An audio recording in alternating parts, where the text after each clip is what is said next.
Stephen Klugowitz, president of Franklin's Opus, and I'm joined today by Professor Klaes Rinn, who is professor of politics at the Catholic University of America. Dr. Rinn is also chairman and co-founder of the National Humanities Institute. He is an honorary professor at Beijing Normal University.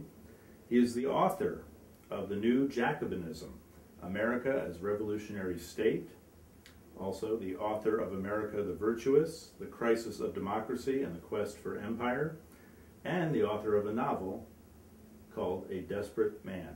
Welcome, Dr. Klaes Rinn. Thank you. Okay, and let's talk about conservatism then. How old is American conservatism?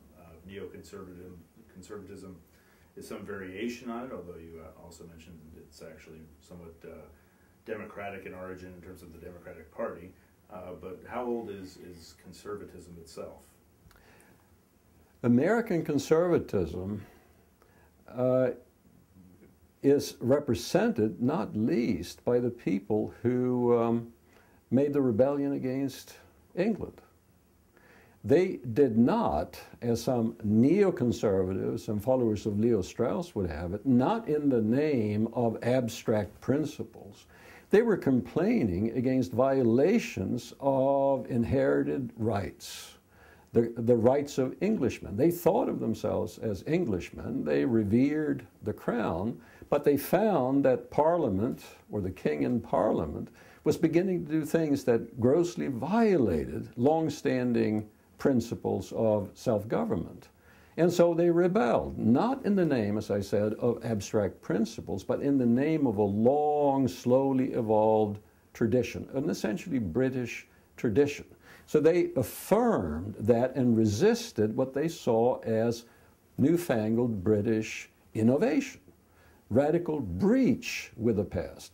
To return for a moment to the neoconservatives and how they are different from more homegrown American conservatives, the neoconservatives, including a Straussian like Harry Jaffa out at the Claremont Institute, regards it as an admirable feature of America that it was founded in revolution, that it brought the most radical innovation in human history, that it constituted a breach with this long-standing tradition. That's what is good about America, is that it is new, that it turns its back on the old ways and hitches its wagon to allegedly universal abstract principles. Neoconservatives really like to speak about the founding, and that phrase is fairly commonly used, but they like the word founding because it suggests that before the so-called founding there was nothing. As if America had been chaotic, people didn't know what to do with their lives, but the historical facts, of course, are otherwise. Americans lived fully fledged lives. They had their religion, they had their societies, they had their music, they had their poetry, they had their education, and so on. So they were, in a sense, well fixed, and they had their ways of governing themselves. The home government in England had pretty much left them to their own devices, so traditions of self-government had evolved.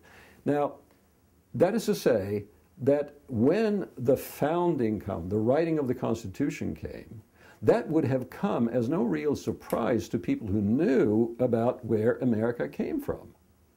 This is what the Constitution was, the kind of thinking towards which their traditions had predisposed them.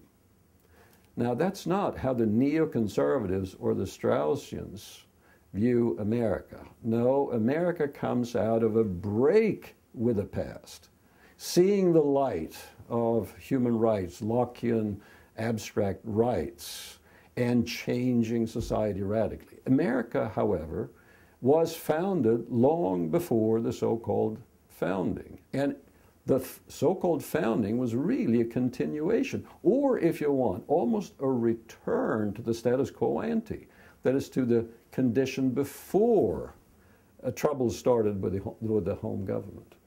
Okay, you mentioned Straussianism. Who was Leo Strauss? Leo Strauss was a prominent political theorist, a refugee from Nazi Germany, who taught for many years at the University of Chicago. had a number of students who have been lionized in American academia and in various publications. Strauss has a very large number of followers, not least in the American Political Science Association, but also, not least in small liberal arts colleges, not least Catholic institutions. His followers there may not quite have realized what some of his so-called teaching is really about. He has a very strong animus, actually, against tradition, which you would think would be rather awkward in Catholic-affiliated institutions, inasmuch as the mainstream of Christianity takes tradition quite seriously. Strauss argues that philosophy and tradition are inherently at loggerheads. The philosopher, if he is worth his salt, is trying to detach himself from tradition. Tradition sort of blocks real thought. This is the opposite of what Edmund Burke argued, which is namely that human thought is assisted by sound tradition, if you're lucky enough to have sound tradition. So is Leo Strauss the godfather of modern neoconservatism? Well, that depends on what you mean. Neoconservatism is essentially a movement of political and intellectual activism.